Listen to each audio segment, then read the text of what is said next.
Hello. Today we are on the third part. Okay. This third part we are going to talk about inferences. Okay. Still we are on the first part of our sutras. The first sutra, that is Praman, means of righteous knowledge. In the means of righteous knowledge, we first understood perception. The first perception was based on people who indicate, live your life and categorize their life on the basis of the perception. Okay. So those who conclude the events in their life from the perception, those who conclude the events of their life from mere perception of their mind. Okay. See, there are many types of people. Some of them take decisions from evidences, reasoning. Some of them compare, watch things, see around the environment and then decide. Some of them have their own perception of their life. Okay. Some of them conclude things logically, rationally. Some of them believe on the verbal testimonies, believe on what people have to say. They read different books. They follow the path of knowledge. Okay, whatever they are gathered.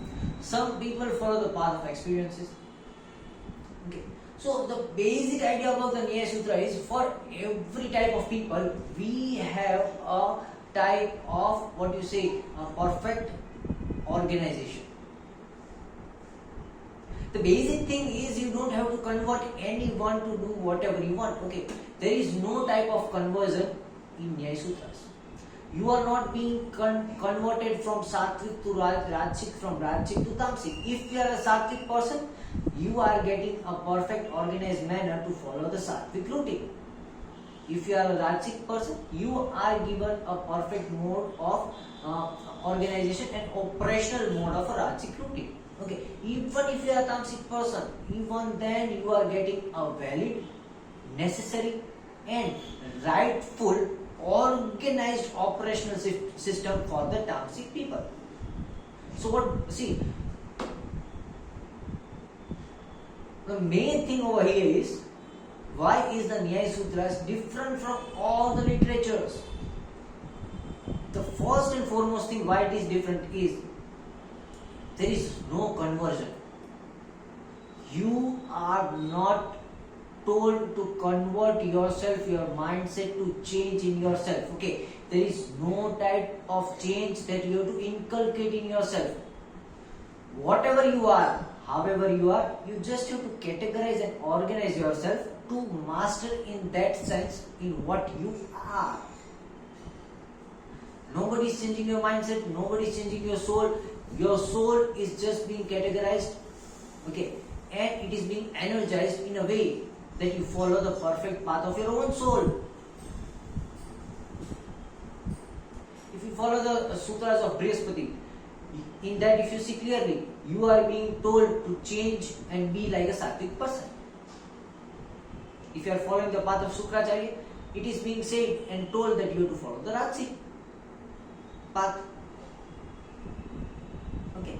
In the Tantric Sutras, okay, in the Tantra, you are being told that how you can be converted into the Tamasic thing. Okay, so the Nyaya Sutras is basically a no conversion knowledge. Okay, you are not being converted into anything. Whatever you are being mastered into that skill.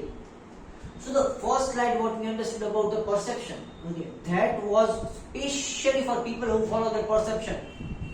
Okay, in this first you have to recognize in which category you fall. If you fall in the category of perception, if you are living your life with perception, okay, if you are living your life in perception, you have to follow the previous video. If you are living your life on the basis of evidence and reasoning, okay, on the basis of conclusion, if you are living a rational life, then you have to follow this path. If you are living a life of comparison, then the next video will be on comparison.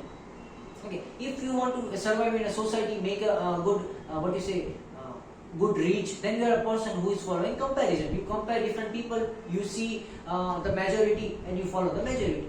Okay, so basically you are not being told what to do, what not to do. You are not being told that do this, do that. You are also not being told that don't do this, don't do that. Okay, The only thing you are being told is whatever you are doing, organize it. Okay. So today's topic is for the people who take the means of righteous knowledge as inferences, especially for those people who are following their life on the basis of conclusions, evidences and reasoning, especially for those people who are living a rational life. The previous video on the perception was for people who are passionate about their life. Okay, if you are passionate, you are following your perception, then what you should do, how you should do and how perfectly you should do was said in the previous video. This is for those people who are willing to live their life on evidences and reasoning, that is a rational life. Okay, so I'll get back to both. This one is quite a short video because basically there are 2 to 3 parts among it. We'll quickly understand it. Okay, I'm getting a light on this.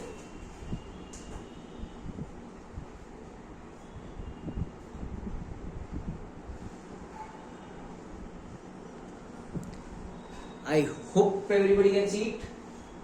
Okay. So those who are willing to live their life on the basis of inferences, that is a rational living. Okay, those who are living a rational life are living on to 2 principles.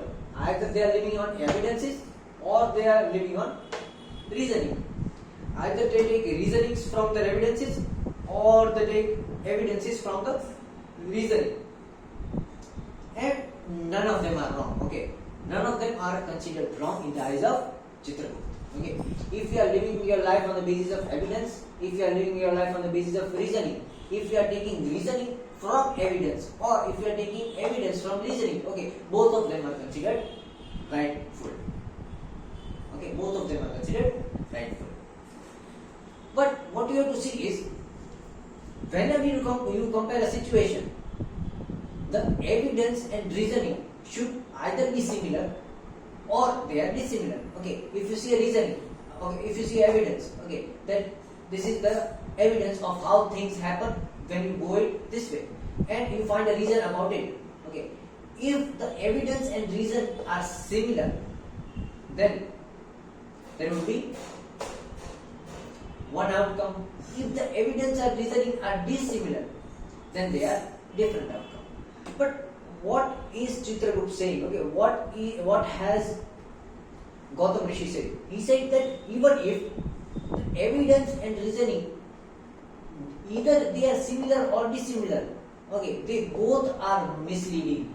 Okay, so one thing you have to make clear in your life. Okay, you don't have to find reasons on evidence, and if you have a reason, then you don't have to go and find an evidence. Okay, you have to keep evidences and reasoning separately, because when you already have evidence, okay, and if you go after finding a reason, okay, then you are again going into the complexion.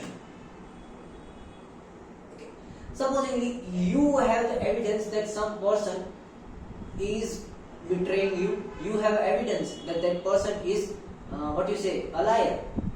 Okay, now if you go and try to find the reason behind that evidence, okay, you are again going into the process of unrealistic conclusions. Okay, because when you already have the evidence, so you can conclude from the evidence itself. Why do you spend time into finding a reason?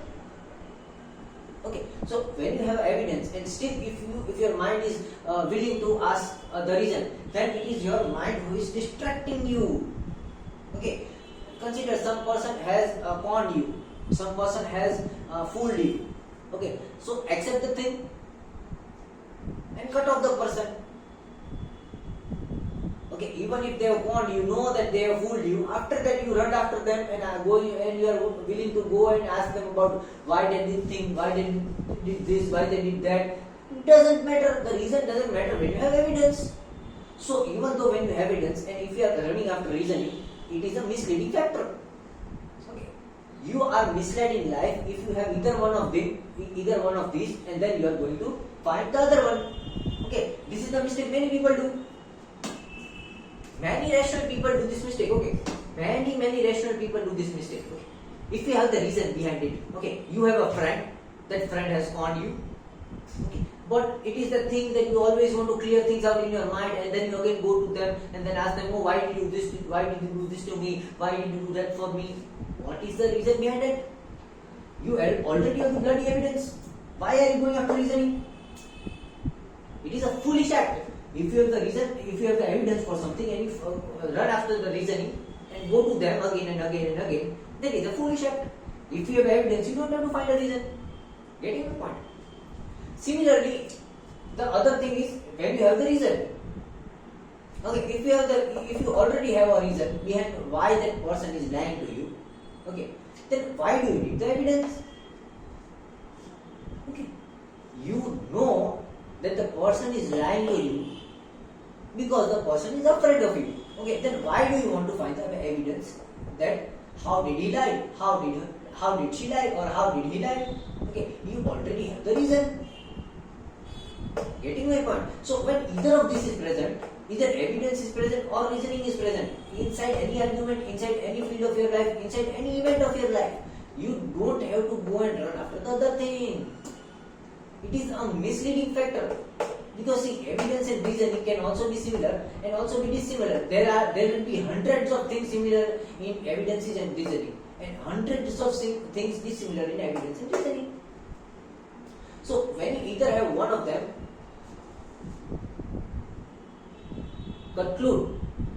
conclude, make a conclusion, remark, conclude, act, and finish the topic. Okay. Because what is the common mistake that people on rational and inferences, who live on rationality and inferences do? They don't bloody conclude. So you need to conclude. Okay, you have the evidence that the person is not good. Conclude. You have the evidence the person is good. Conclude. You have the evidence. You have the reason why the person is not good. Conclude. You have the reason why the person is good. Conclude. Don't run after these two. Okay, if you run after these two, the person is manipulating you when you have the evidence, and the person, and if you have evidence against someone and the person wants you to find the reason, he is manipulating. When you have the reason and the person wants to find you the evidence, he is manipulating. The cause of manipulation starts when a person who knows that you have the evidence asks you for reason. And manipulation always starts also when the person who knows that you know the reason and still asks you for evidence. Okay.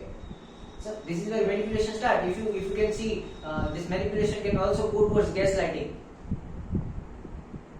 Okay. So don't run after this, and anyone who forces you, whenever you have evidence against someone and he is asking you for reasonings, cut off. They are manipulators. Whenever you have reasons and they are asking for evidences, cut off. They are manipulators. Okay. But even if you have evidence for good things, don't doubt it. When you have the evidence for good things, conclude it the person is good. When you have the reason that when you have good reasons, conclude it. Don't try to find the evidence. If you keep on running from evidence to reasoning and reasoning to evidence, you will never reach conclusions. Okay, you will always be bouncing in life. And the opposite person will be winning, or the situation will be winning. You will be always losing on any of the side. Okay, so what you need to do, take evidence, conclude from evidence, don't run after reasoning. Take reasoning, conclude for reasoning, don't run after evidence. Whatever you find first, make a conclusion. Whatever you find first, make a conclusion. Whatever you find first, make a conclusion.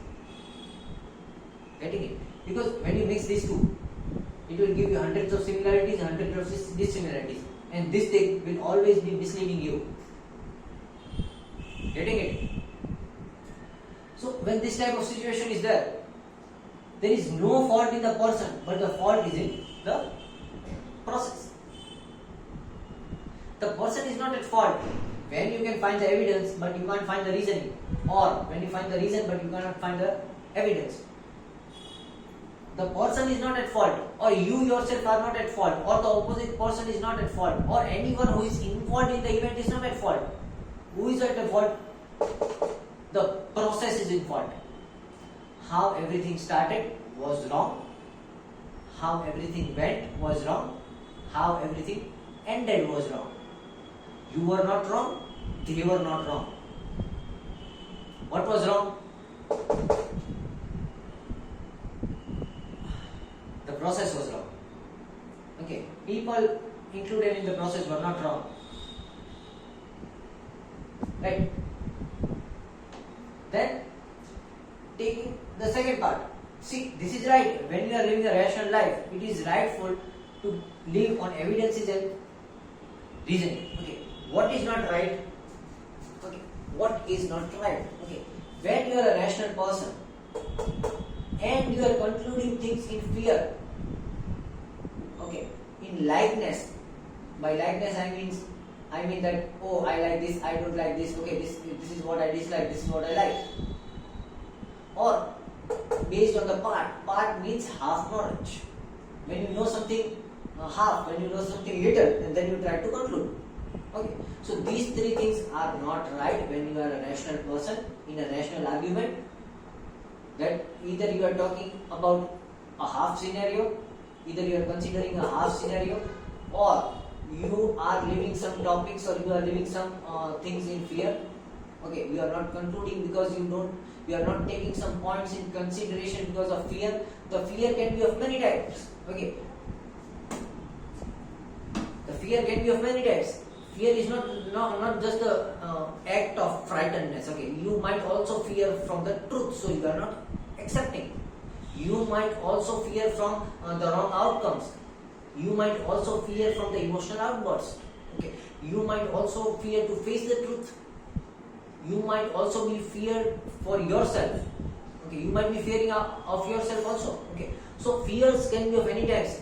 I have not written the word frightfulness. Okay, I have not written the word frightened. I have not written the word afraid. I have just wrote the word fear. When you have fear of anything, fear of being judged, fear of truth. Okay, fear can be of many types. Okay. So this is not right. Okay, when you are taking a partial observation, that is part. When you are taking observations based on likeness, what you like and what you dislike. See, likeness is not a valid answer. I don't like this. I don't like that. I like this. I like that.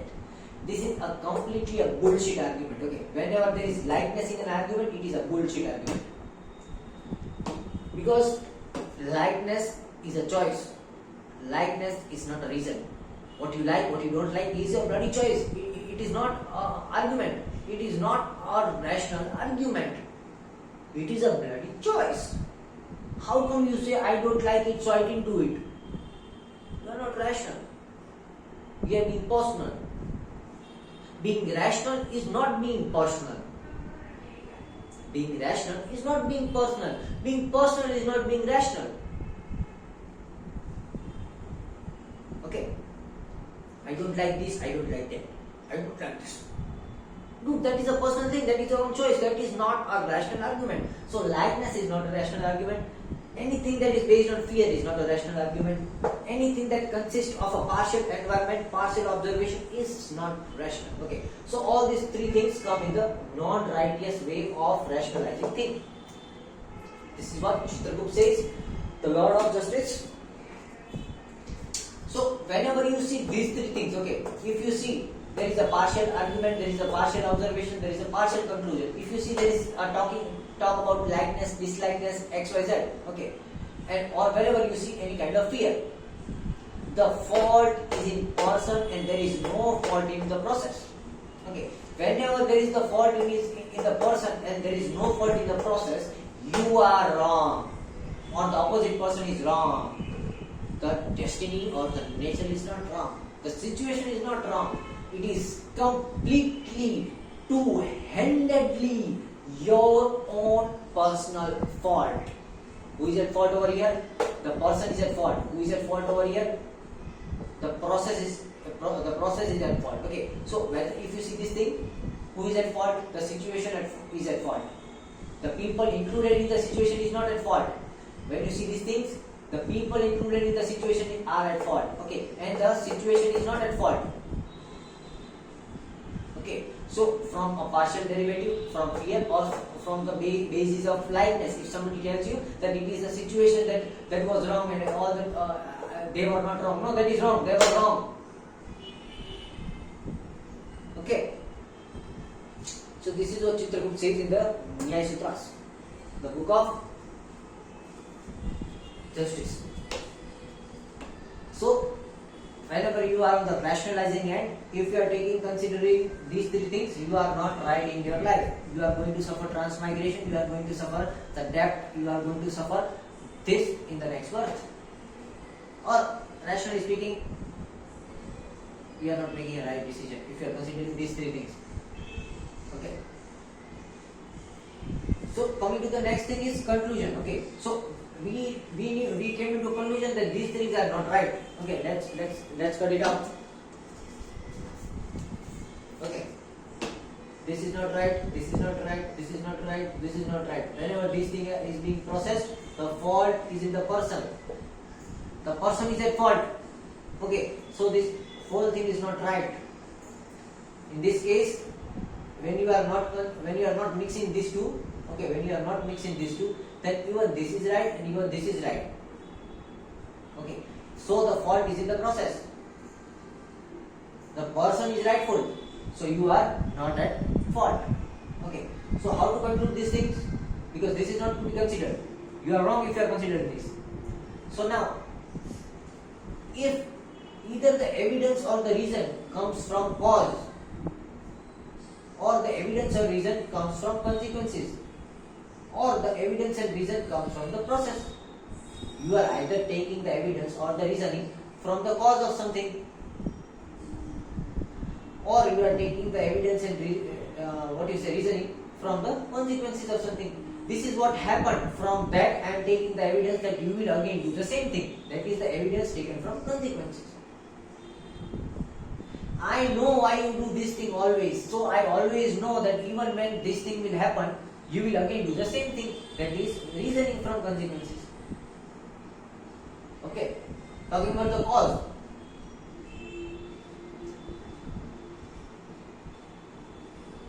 Whenever this thing happens, you have always done like this to me. Okay. This is evidence from cause. Whenever this thing happens, it is making you angry, and whenever you are angry, this is what is happening with me from your side. That is reasoning from cause. Okay, hear this audio, rewind it, and hear this 2 times. You will find 4 different things, 4 different examples of what I just said. Okay, and when you are taking evidence or reasoning from the process, I am suffering this because you are doing this thing with me. Okay, that is reasoning from process. Just because you are doing this to me, I have to suffer this thing right now in my life.